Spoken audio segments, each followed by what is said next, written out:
Testing of Hyundai HGN12 air circuit breakers. The basic settings will be set by the customer. For testing, we add a 220 volt AC power supply.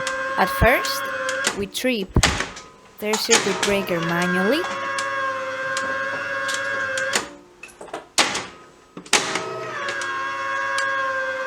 Then we trip the breaker with the help of the UVT.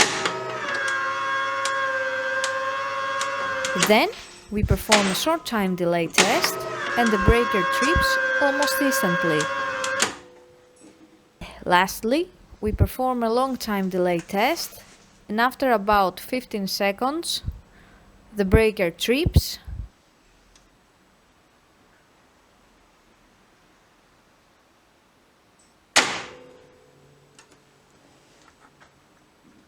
It is now clear that all three air circuit breakers are working successfully and are ready to be delivered to the customer.